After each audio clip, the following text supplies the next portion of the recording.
very much. That was lovely. Hello and welcome to a brand new series of Friday Night with Jonathan Ross. And, you know, someone shouted out earlier, yes, I have lost a bit of weight. Thank you very much indeed.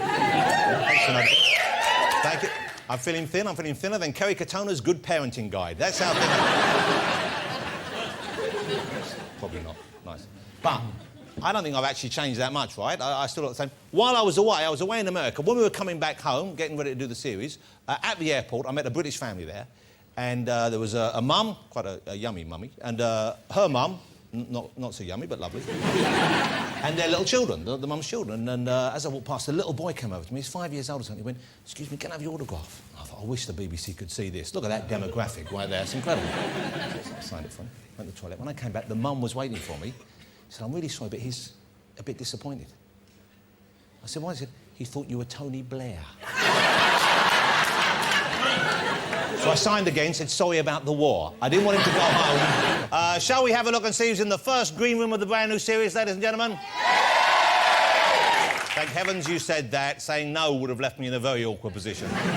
My first guest is the country's favourite cheeky chef. Imagine if Delia Smith had a love child with the Artful Dodger. The result would be... Mr. Jamie Oliver, there he is. It's Jamie. Hello, Jamie. Good to have you back on the show.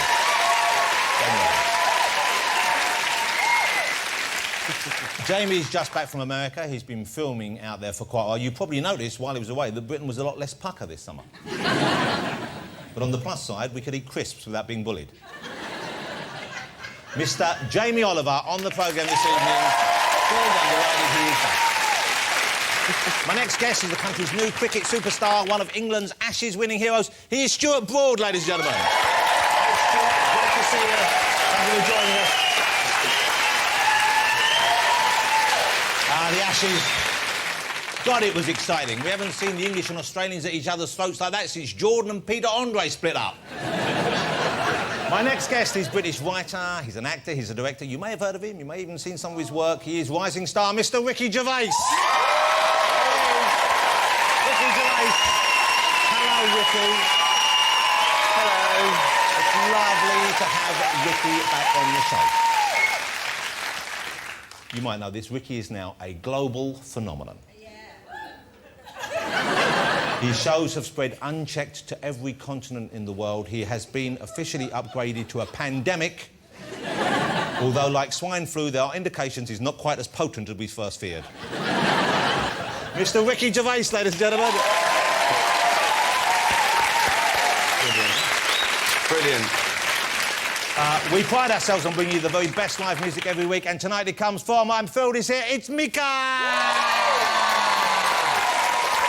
Mika!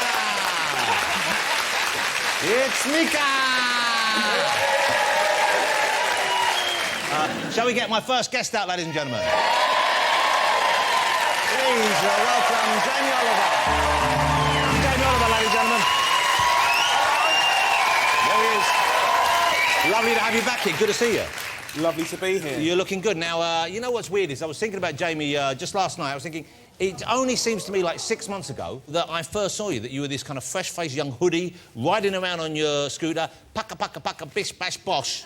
And now you are, like, part of the UK. I can't think of the country without you. It's remarkable. Oh, thanks, mate. Is that a compliment? It is a compliment. Oh, cheers, bro. Enjoy that. You won't get any more. No, thank you. Seriously, it's like you're part of our life now, and then you go from there and cooking for the heads of state all over the world for the G20 conference. Yeah. What a remarkable thing. How did that feel? G20 was mental. I mean, obviously, it was a great honour to be asked to do it. So how did that come about? They just phoned you? They phoned people Ed Balls phoned me up, actually. He said, Jay, you know, I've been talking to the man, and we wondered if, like, someone could come and do a bit of free food, you know, on the ponce again. Oh, does Ed Balls call you Jay? Is he kind of like no, Jay? I'm just playing along with the, you know... J-Dog. Yeah, know what I'm saying? He said, you know, could you do this? I said, look, it would be an honour, my honour. And he goes, we'd really like 15... you know, your students, your charity to be part of it. And so it's a lovely thing because it's not, they know they're going to get great food, but also it shows what's going on in this country. It shows what you're doing, so it's kind of like it's a good thing for them as well. Yeah, but I've got all 20 of the world leaders come in, and all of their versions of MI5 or whatever you want to call it. And like, you know, quite a few of my students have had criminal records. So I thought, oh my God, what's going to go on? So I said, you do realise it's going to take a little bit of extra, you know, work, and he said, no worries, we'll get that sorted. So I loved doing it, but the problem was, there's like a little 3-week period in England just around that time where there's nothing. I mean, it's like... You mean like local produce? Yeah, and I want to big up British produce, so there was nothing in that. So I literally got stuff.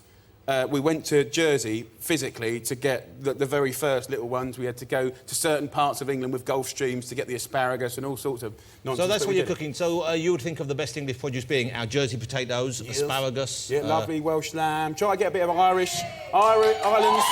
Yeah. Oh, nice. You're all here today. Yeah. Lovely.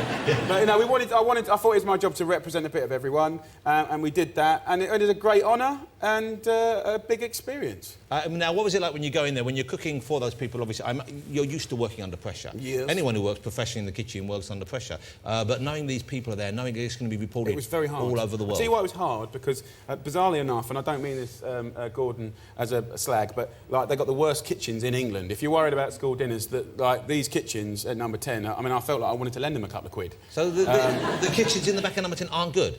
They're terrible. I mean, I had like, I don't know, 20, 25... the peers in one room and partners, and then the boys in the other, and a couple of girls, and basically we had to run 2 kitchens, so it's very stressful, quite hard, but even like you have to do it on state plates. So hold it, but what's the equipment like? They presumably they have state of the art, a big cooker, nice with just a microwave. Honestly, I swear to God, Wandsworth Prison, which I've been to, right, has better gear, 1,000% than number 10 Downing Street. Wow, wow. And how did the food go down? Very well, I think. The plates came back good. Gordon was pleased, which is, you know, he's the boss at the end of the day. And I got asked by the wife of Obama, surprised, to come out and see them. Wow. Which was a bonus, because I was washing up at that stage. So let me ask you about your background, because recently I was reading the newspapers that you found out that you're not... We think of you as being, you know, about as Essex can be. Yeah. We think about you, and it's a good thing. You're quite right to be proud of that. But recently you've been saying that you've looked into your family lineage, and you go back to other parts of the world. Where do you trace the family ancestry? No, I found out that we've got... the family eventually goes back to sort of Sudanese connections. So are you going to do anything about this? Are you going to go back and trace it? Because there's that very popular show here on BBC, of course, Who Do You Think You Are? That would be a fascinating story. I'd love to do Who Do You Think You Are? Well, I bet they'll when I'm allowed up. to, but I work for Channel 4, you see. So they won't even let you do something like that? Not at the moment, but I'm working on it. OK, because that would be a fabulous story. Do you know anything about the families back there? Who you... You know, the other day, I keep picking up bits, but on the other side of the family, there was a geezer called Joe Busby who had 13 pubs in the East End, and used to basically do a version of School Dinners and 15, which is basically used to feed all the Polish and Russian immigrants and all the kids when they were on holiday. So it's all happened 100 years before. So it's all a bit weird, really. That's weird. So it's kind of. I've seen that written in old papers from the 1880s. That's incredible. Yeah, it's weird, isn't it? But how did that make you feel, though? Because it must be like, you know, you're doing what's been done before. I tell you what, when I did 15 and the students, like a lot of the people that I cared for around me didn't approve of it. They thought it was stupid and reckless and mad. And I just felt it was the right thing to do. And for me personally, 8 years later, 15's on its 8th year anniversary this October. We've got 4 of them, you know, 80 students a year. You know, we should congratulate that, because that is a fabulous achievement. And what a great British success story. And really, it's an incredible thing you did. Anyway, how's life at home? Because you have a new baby this year. A lovely new baby girl, you know. So you have, you and Jules have 3 baby girls now, 3 children. Congratulations, what a lovely thing. Poppy, Daisy, and the new one's 6 months old, Petal. She's brilliant. She's got the best name. It's Petal something Rainbow, isn't it? Petal Blossom Rainbow. Oh, well, a great name. But Jules takes care of the names, as you can well imagine. and you know, they're lovely. I mean, I've just got to the point now where it actually hurts to think how much I love them. It's just like, oh, my God. Because they're great company. And they're just turning into beautiful little girls. And the new one is like, she's proper well-behaved as well. Really? Because she's, what, 5 months now? Yeah, she does what she's told. She goes to sleep. Do you let the other girls in the kitchen? Do they help you out? Are you encouraging them to do that? I swore that I wouldn't impress upon them my career. And Poppy's like, whatever. Daisy, however, is all over it like a rash. And the other day, and I said, right, Daisy, she goes, I really want to skateboard. I said, look, you know, we don't get nothing for free in this life. If you learn, and this is so wrong, if you learn all 25 of the herbs growing in the front garden, right, but get it, by look, by smell, and by taste, and the taste blindfolded, by the way. Hold it. Someone called social services.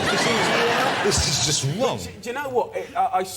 The thing is about kids, and this is why I'm even more passionate about kids and school and teaching our kids at school while mum and dad are busy working to look after himself, life skills, right? You know, and every kid in this country should get that. Well, you know, cooking is it's a very pleasant and it's a good family experience. I want to talk to you about something, because I did a bit of cooking, so I cooked something from Jamie's cookbook just last night. And I'll tell you about it, and the cookbook is impossible to follow. But I'll talk to you about that later. Because you need some help on that. No, you say what you got to say, then I'll come back. No, we'll talk about that in a minute. First of all, though, because one thing I was going to ask you about the girls, and this leads you into what you're doing at the moment, or the American series, is keeping them away, keeping kids away from what we call junk food. I know been something you've been very keen on. How do you keep your kids away from that? I don't think it's healthy to keep them away from it. Completely. Because actually, I grew up on someone's birthday. We go down to Mackie D's, we go to the Harlow Tubes and have a swim, and it was a treat. So you're saying occasionally moderation is fine? Well, I think it's wrong to sort of say you can't do that. The thing is, I've almost become famous for being like an angel. And I'm much more balanced about, common sense about stuff than one might believe. And welcome to Friday Night with me, Jonathan Ross. Welcome to Alan Carr,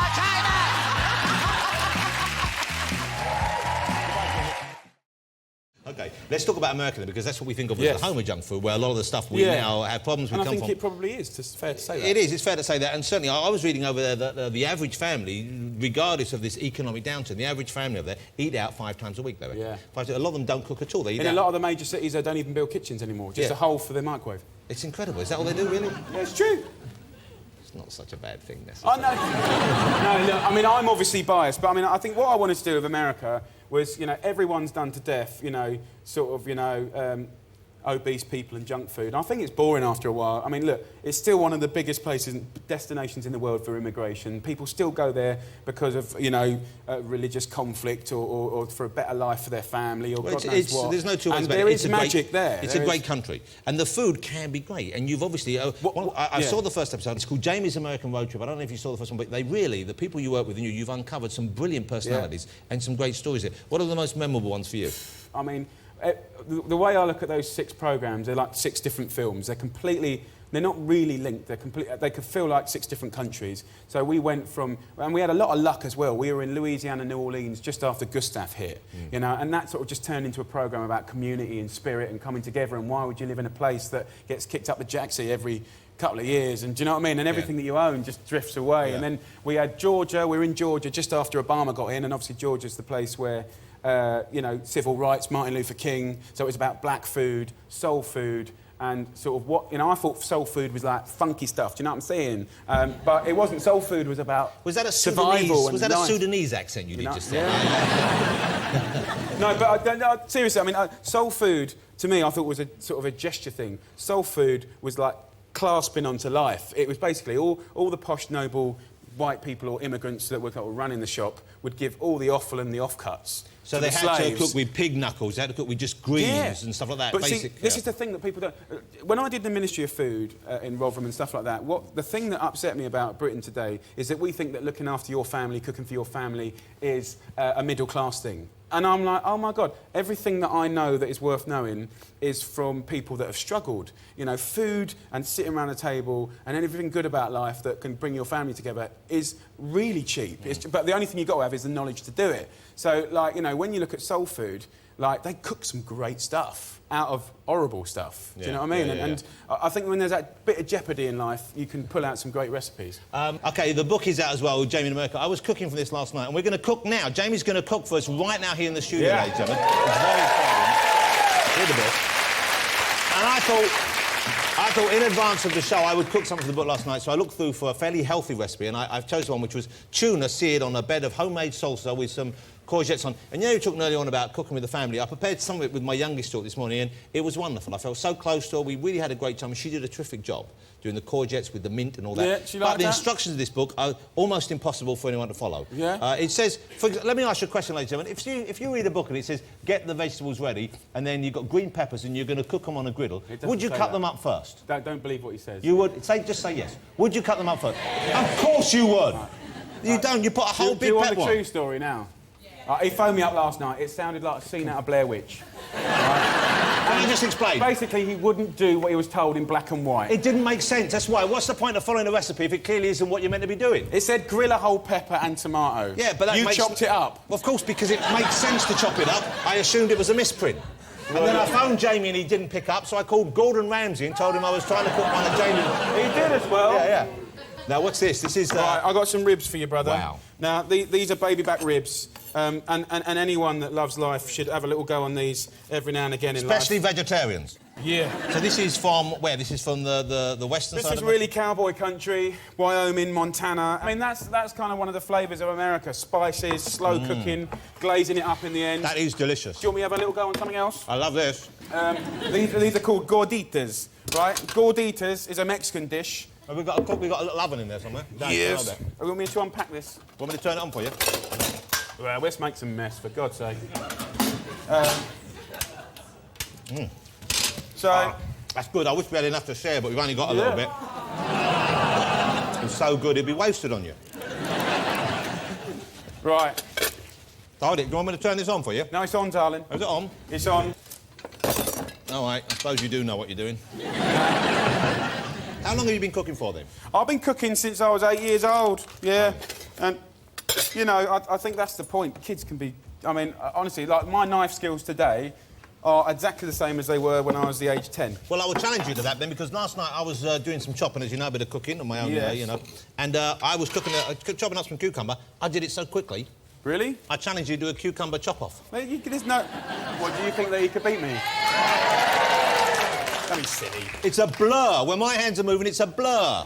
That right hand is going like that, I tell you. It's a blur. Well, in that case, maybe I do agree with you. So these are... What are these things here? They're gorditas. What's in them? These are called gorditas. It's just heating up now. Gorditas is Mexican for little fat girl. And, yeah, I know, and it's sweet and so complimentary. Let me ask you a question then. Would you open an American-style restaurant over here? Would you do Mexican food over here the way... Because I love Mexican food cooked properly. Yeah, Mexican food. In actual fact, in February next year, we're doing a little restaurant with charcoal and wood, and we're going to do quite a lot of South American sort of inspired stuff. There's some chilli sauce. Have a little try of that, big boy. I love chilli sauce. That'll get you going. Oh, that has some poke to it. You're going to so regret that, honestly. And tomorrow morning you'll be crying, "Oh, Jamie, why did I do that?" I'm regretting it already, Jamie Oliver. Just... I'll tell you what, though, it's quite a nice burn. Yeah. I can't tell you how hot that is. He's really showing off right now. But he's going to be in so much pain tomorrow morning. You can text me. I wish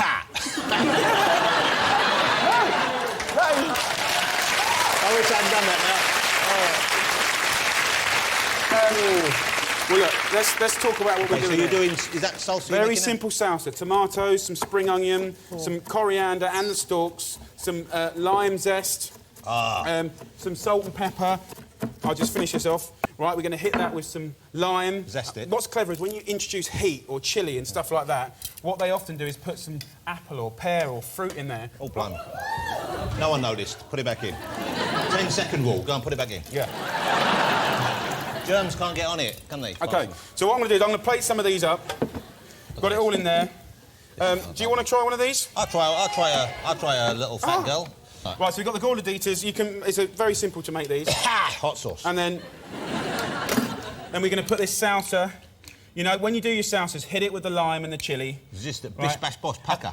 No, I don't say that anymore. Honestly, I was 22 and Say it one more time for old time's sake. Go on. I haven't said it for 10 years. Go on, one more time. Go on. Look, it's a little bit this, a little bit that. You know, just bish it, bash it, bosh it. It's pucker. Yeah!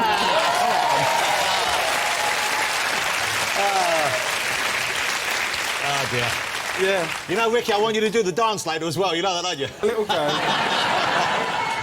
My lips hurt. OK. Have a little go on that. All right, OK. Come on, girls. So this is a proper bit... You ain't seen cooking telly like this before. Yeah, right, when I went to... All right. When I went... on the next programme, when I went to Wyoming, they got a classic dish called Rocky Mountain oysters. OK. Right? And I want you... This is basically a bullock's... Right? What we got here is a lovely...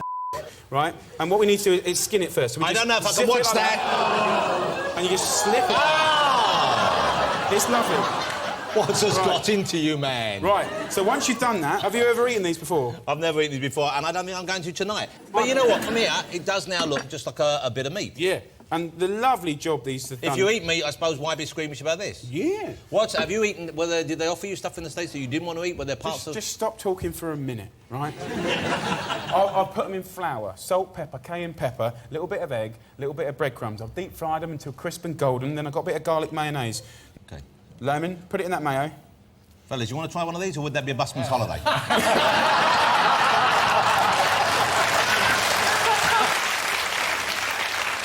It tastes nice. You can't get enough of it, can you? It's actually quite nice. All right.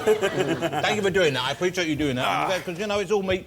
Let's hear it for Jamie and his marvellous cooking skills. Now, let's clear this away. Right.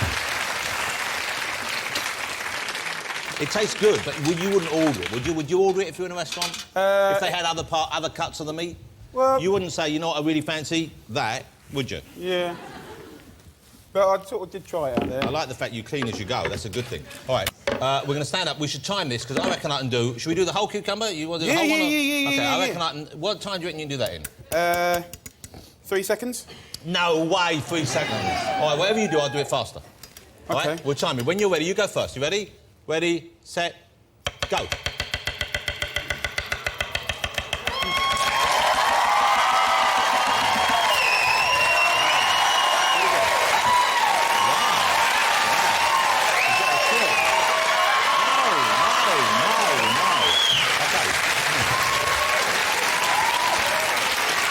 Are you ready? How long do you do it, you reckon? I don't know. I got a director's cut on that. 7 seconds, apparently. 7 seconds. All right, you ready? Here we go. Ow. Jesus Christ! Jamie! Jamie, help me! Yeah. It's all right, it's OK, I've got it. No, but I'll tell you, the thing is, got it. even though that's not the real thing, that made me feel like, oh, queasy. And What do you mean? What do you mean it's not the real thing? I've had to sit all the way through trying not to do anything with my left hand, because it's like... Jamie, that was great. It's very messy, but great. And you are better cook than me, marginally. Thank you so much for being here. No, it's lovely. Ladies and gentlemen, I'm sure, like me, you're a big fan, but it's so lovely to have you back on the show. Mr. Thanks, Jamie mate. Oliver. That didn't taste too good. That was great. It tasted good. All right. I'm going to take this off.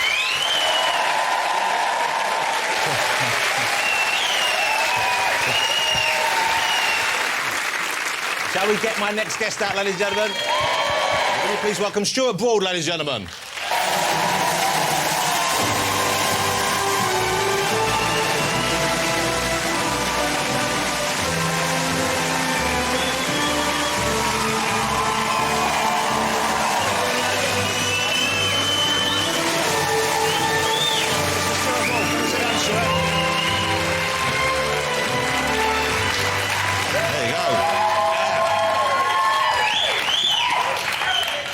Nice entrance, that. You must be getting used to this sort of thing, I imagine. Hey, great to have you here. Thank you for joining Nice us. to be here. We'll let the confetti tell. Congratulations on winning the Ashes. Thank you. England has it once again. You must be... There you are, there's the fellas who celebrating and stuff. Great moment, of course, here. This is... I didn't realise this until after the event, I really, but it's not the first time that your family's been involved in this kind of thing. No, my dad won it about 20 years ago. Wow, did you know that? Isn't that incredible? Yeah, His dad won the Ashes as well. That's... Yeah, I think it's the... You had to do it then, really? Yeah, I think it's the first sort of father-son combo, so I think it is. It's quite a nice one. But it was quite nice. I think the first text I got after winning was bragging rights over to you, because he's always said you won't sort of pass me until you win the Ashes. So it was a nice text to get. And have you started rubbing it in yet with him? Have you started? Of course, every day. Well, of course, maybe you'll win it again as well. You can get 2, and then you can really nice. give him a hard time. So your dad, Chris Broad, he was... how long was he playing professionally for? About 15 years, but I think he played for England for about 4. Wow, what an exciting thing having... I mean, it must have been great for you growing up as a kid to have your dad having done that. And I guess cricket was always on the cards for you. If you were going to go into any sport, because of your dad, it would have been cricket. Yeah, I think so. I mean, I've got quite a cricketing family, so my mum's sort of been through the cricketing career of my dad, and everyone's really keen on it. But, I mean, I never got pushed. I never got forced to play cricket. It's something I love doing. And I'm very fortunate to be in the position I'm in. And your sister's involved with cricket as well, isn't she? Yeah, I saw her on the little celebratory sort of... She's a bit embarrassed by that, but no, she's the team analyst, so it's she sort of tells us where to bowl, and if it all goes wrong, we can blame her. Wow, so really, so a woman is the brains behind it all then? Exactly, yeah, like all things. I don't think there must be women cricket teams. I guess I don't think I've ever seen one. Is there? Yeah, I think well, the England side are the best in the world. Really? So they're the best in the world? best in the world. Yeah, they've won all sorts the past couple of years, and I can't even keep up with it. So. And so, does your sister want to play? Does she play as well on the side? No, I don't think so. She just she enjoyed. She did sort of a performance analysis degree, so it just happened she fell into cricket. Okay. And now we've all noticed you're a very attractive young man. Congratulations on that. But you're a very tall young man as well. How tall are you, Stuart? 6'6". Now, would I be right in thinking that having that height, that's an advantage for a bowler, for fast bowling? Would that be...? Of course, yeah. I mean, it gives you more bounce at the crease, and it creates a few more difficulties. I'm quite fortunate, actually. I think it was fate. I grew about a foot in a year when I was 17. Wow, a foot in a year? Yeah. Wow, your poor mum. How many pairs of shoes did you get through? It was a nightmare. I mean, everyone else, I was in sort of Miracle Grow and all that sort of stuff, but I got back after the school holidays and no one recognised me. Wow, sort of imagine so. Oh yeah, I was like, oh, I'm Stuart. I was like, oh yeah, you were last year. You're about that big. So you went away. You were like what? So you're 6'6" now. Is that right? So you went away 5'6". Yeah, I was a little sort of short, podgy kid, and I just sort of went. I got stretched. Wow. Is your dad tall? Is anyone this tall in your family? Yeah, my dad's 6'3", but bizarrely my granny's about 6 foot. My dad's mum, so that's quite strange when you go around their house. Granny? So, yeah. Well, she's still 6 foot. Yeah, she's still. Because people get smaller, so they go, she must have been about 8 foot in her 20s. She's a 6 foot gran. Yeah, she carries it beautifully. I find that A, terrifying, B, that would make a great horror film. Attack of the 6 foot gran. But you know, how exciting for the whole family to see you go on and do that. That must have been a tremendous thing when you... How was it when you first went home after the event? And I know you went out and celebrated with the team afterwards, of course, but to go home, both you and your sister involved, what an event. Yeah, I mean, to be honest, we've not been home. We went straight, we obviously celebrated till the early hours and then... Well, let me ask you about that, because I know some of the cricket team are known for enjoying a night out. Okay. Obviously, here you have very good cause to celebrate. What time did you start the celebrations, and what time did the last one standing end it? I've got to be honest, I can't really answer the last man standing because I can't remember much of it. I think I read in the papers the next day it was about 3 a.m. But you know you've had a great night out when you don't know what happened until you read about it in the papers the next day. Well, I woke up the next day still in my whites with the 2 medals around my neck, and I was. What's happened there then? A little read of the paper. Oh, we've won. Beautiful. Now, normally, when I was your age, if I fell asleep with my friends at a drunken party, I'd wake up with something like face written up here or something like that. Does that happen with you? Do those sort of practices? I think it did happen in 05, yeah. I think Freddie was on the bus, wasn't he? And a few of the boys he'd fallen asleep, and a few of the boys had got into him and written on his face. What did they write on his face? Oh, I think they drew sort of a big moustache on him and something I probably couldn't say because my mum's probably watching. But, well, tell me and we'll cut it out. I think they just called him a across the right. Language like that with your mother watching. Wait till your 6 foot granny hears. And now, Freddie Flintoff, Andrew Freddie Flintoff, obviously you've played with him, you've known him for a while. How much did he influence you? How much has he helped you in the game? Oh, massively. I mean, he's, of course, retired from Test cricket now. That's it. But he's still got some games in him, hasn't he? I mean, yeah, he has, yeah. I mean, he had an operation not long ago, so he's going to be out till February time. But I certainly hope to play with him again. And it's not so much on the pitch that he helps you, it's off the pitch, and he's obviously played so much cricket, the pressure scenarios he can talk to you about, and he's seen it all before. And I think the biggest thing about him is that he knows how to enjoy himself, and I think we all know that, certainly. My biggest lesson is cricket is as long as I enjoy myself on the pitch, it doesn't really matter. Yeah. And as long as I'm having fun with friends, and another important lesson is enjoy each other's success. So when someone does well, you've got to have a beer with them and say well done, and he's certainly good at that. What's the fastest you've bowled? What is because I know they've called me. What's the fastest ball that you've ever? I think it's about 93 mile an hour, probably. Wow, that's ridiculous speed. You could take someone's eye out. Do you ever worry that you're going to hurt someone? Because if they weren't looking at the right time, they could take a nasty bump. No, I mean, because I have to bat as well, so they always come in and try and knock my head off. So it's my chance to get my own back. What's that with the ball? Because what's that thing when people come away, they do things to the ball which is sort of like borderline illegal in the game? It's highly illegal. What is it that you do there? You ever done any of that? You ever tried any of that action? I haven't. No, it's basically... Oh, you got a ball as well. I've got a ball here, look at that. Good, that. Well spotted, well recognised. So what do? They edge away at the stitching, and then they can... No, basically, the ball swings, it's the rough and the smooth. So you've got to have one side smooth and one side rough. The smooth side obviously stays quite smooth from licking it, shining, and that's why you see all That's people why you see all the rubbing like that. going Yeah, like yeah, that. But this side has to get rough, so, I mean... Pick at it.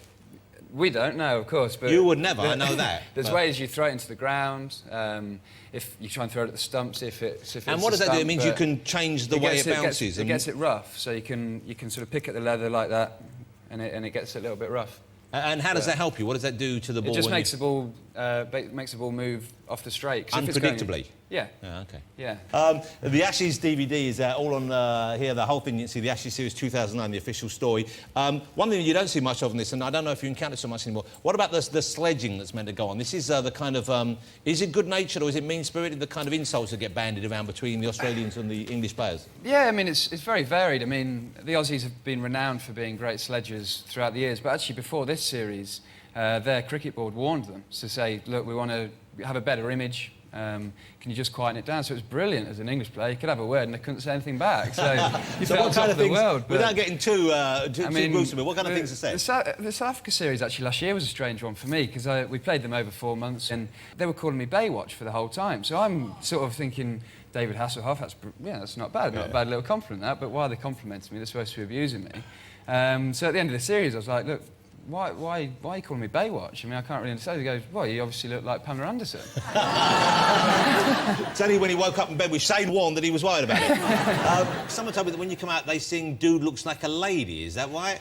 Yeah. Hence I've chopped my hair off a little bit. It's a good... They have a sense of humour then. It's not mean-spirited. That's not the English fans, that's the Aussie fans. Let me show you this photograph here. What exactly is going on here? How does that come about? How were you surprised in the locker room? What happened there?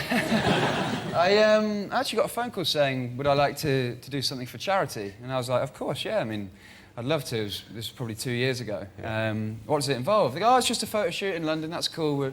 It's for Hugo Boss. We'll get you down there and sort it out. So I was like, all right, that sounds good. Good, something I don't usually do. So I rock into the studio and there's about 8 women, all sort of making a cup of tea, look like giggling around. And there's 3 of us, of course. And they go, right, guys, if you just nip into the change room and whip your clothes off and we'll bring in some gowns. So I'm like, whip your clothes off? What do you can't be serious. Like, yeah. I bet you thought it was Christmas. So obviously we walked in and the photographer was setting up and that was the final shoot, but we must have tried 7 or 8 different positions, but right. I think that's the most same. Now, here's one thing I'd like to ask you to do, if you don't mind, is I'm quite a keen sports person myself, as you probably know. And Jamie used to play a bit of cricket, didn't you, Jamie, when you were a kid? Yes, yeah. my friend, yeah. Ricky, obviously you don't play much sport anymore, but you used to... you used to be a mean tennis player, I believe, and someone's like... Mika, you ever play any cricket? No. OK, well, that's all about to change. Stuart, I'd love to see which of us can deal with one of your fast balls. Yeah, okay? Of course. After the show, we're going to have... I'm going to talk to Ricky and then we're going to have Mika. Would you mind? We've set up a little kind of cricket area out the back there. If you want to warm up for this, I want you to hold back. Ricky, I know you're a bit scared of this, aren't you? I'm terrified of batting. I used to go in the nets at school and there were psychos trying to take my face off, so I am terrified. You'll be all right. You've got a bat in front of you. Whack it with the bat when you... Oh, OK. Sorry, yeah, OK. Sorry. Yeah, brilliant. So, we'll do that afterwards. Is that OK, Stuart? OK, we'll do that with Stuart. Stuart, great pleasure to meet you. Thank you for coming on. Pleasure. Congratulations. And come on, let's keep winning the Ashes. It's so exciting, isn't it? Take care, Australia. Lovely to have you here. Mr. Stuart Broad, ladies and gentlemen. Great stuff. Thank you so much. And thanks for dashing over. Stuart Broad. Okay. Shall we get my final guest out? Jamie Oliver was a lovely starter. Stuart was a satisfying main course. Now it's time for a big old pudding. Will you please welcome? Here he is, Mr. Ricky Gervais, ladies and gentlemen. Ricky Gervais. Thank you. Oh, look at that. Well, what a lovely audience. It's exciting. What a lovely audience. They're a lovely crowd. Thank you for joining us. It's Ricky Gervais, ladies and gentlemen, dressed in his customary black. I haven't seen you for ages. Well, you've been working very hard. I've been away and I've been in America. Anything interesting happened to you in the last year I should know about?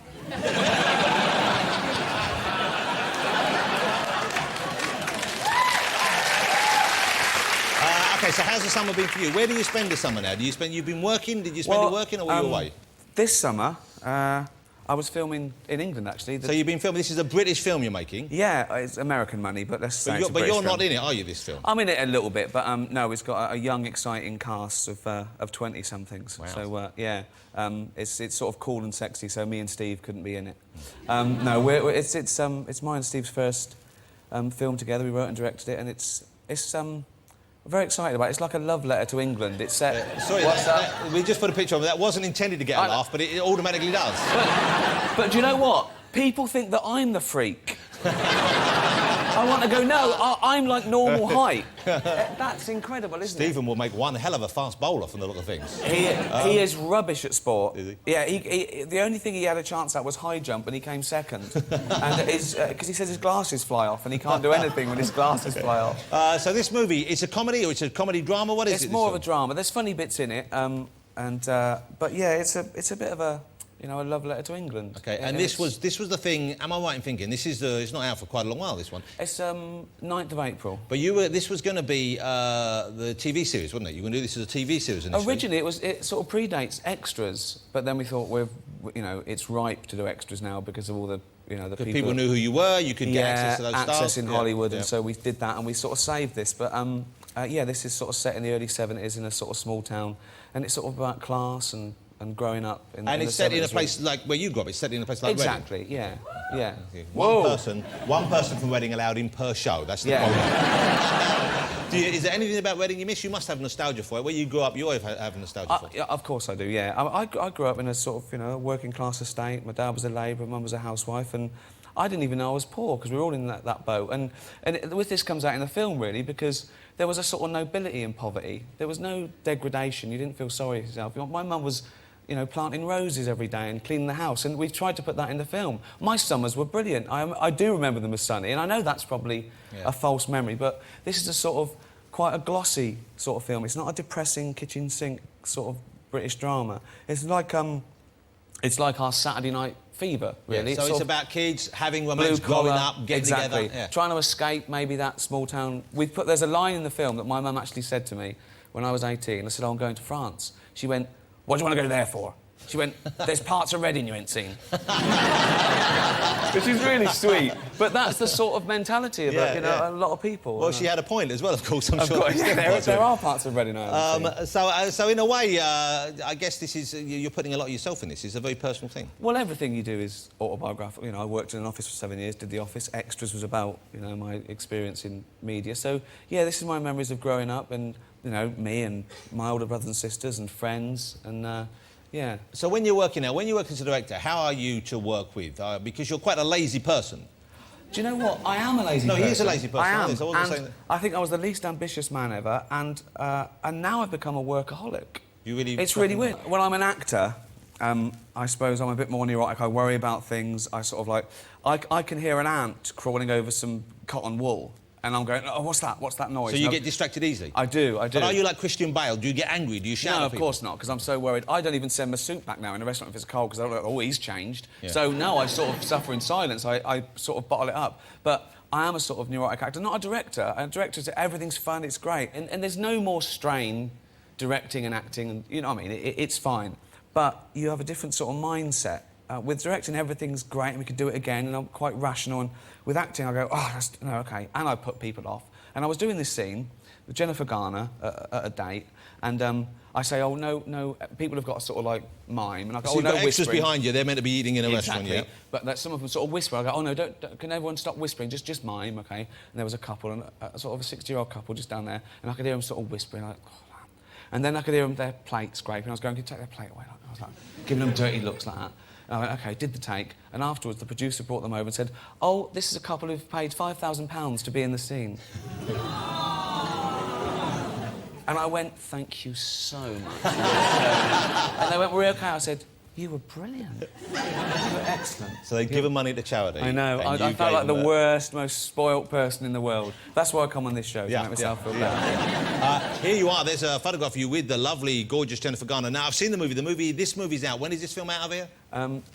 2nd of October. 2nd of October. OK, this is out pretty soon. And it's a kind of a... It starts off, you think it's a romantic comedy, then it gets a bit more serious.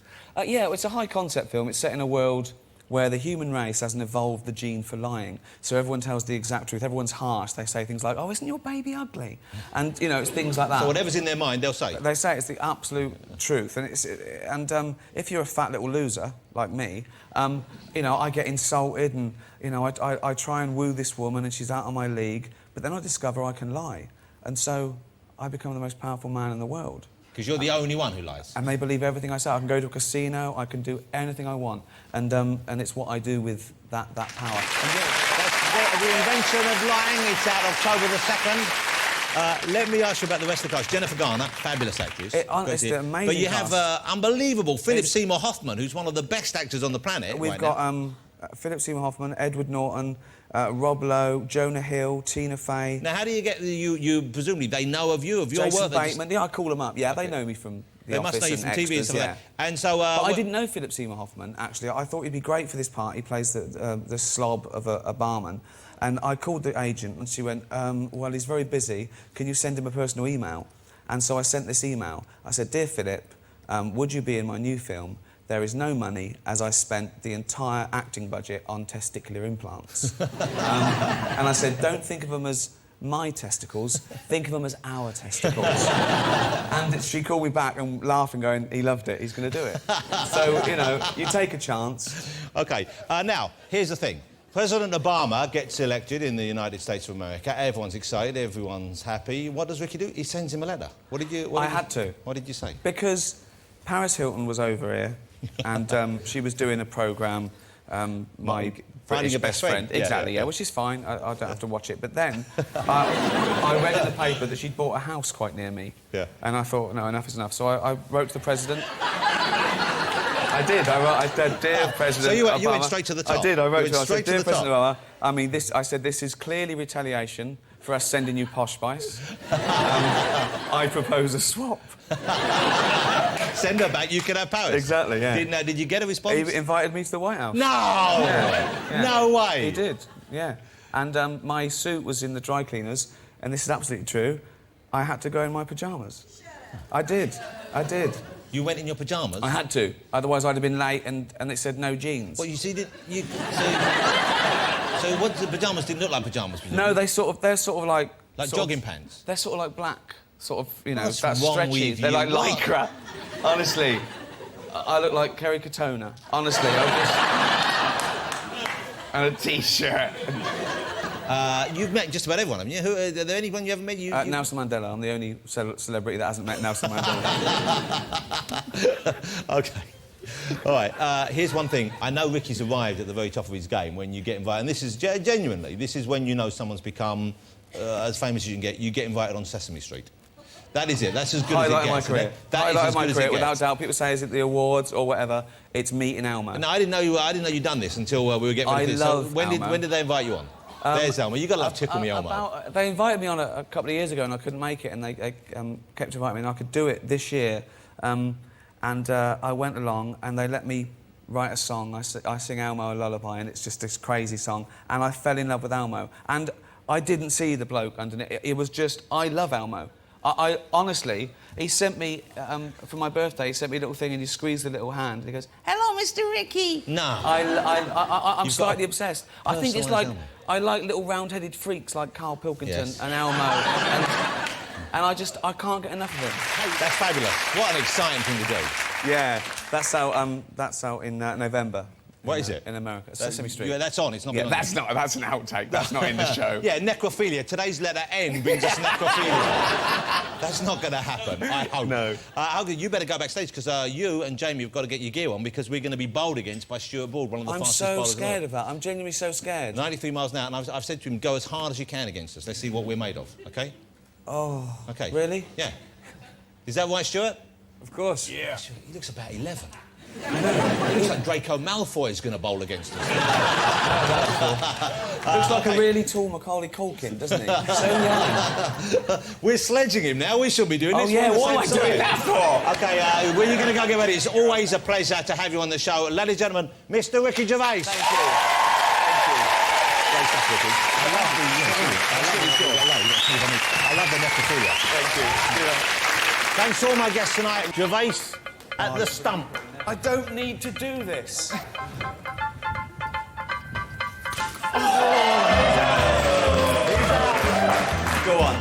I'm going to give it some. Go on, Jamie. Oh! Not bad. It's hard. Give me your best shot, Broad. Come on. You want to move back, everyone? Whoa! That was a foul ball. Of course it wasn't.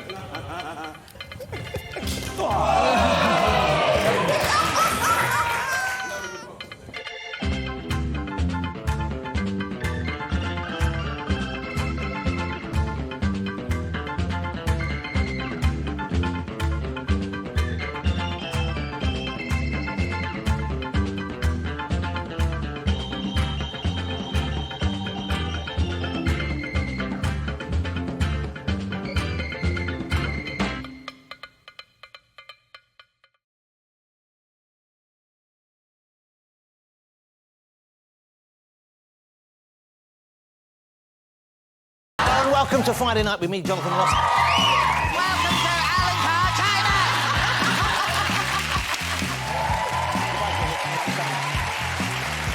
Oh, Jesus. Oh, I've just been messed. Oh. Don't patronise me, Alicia.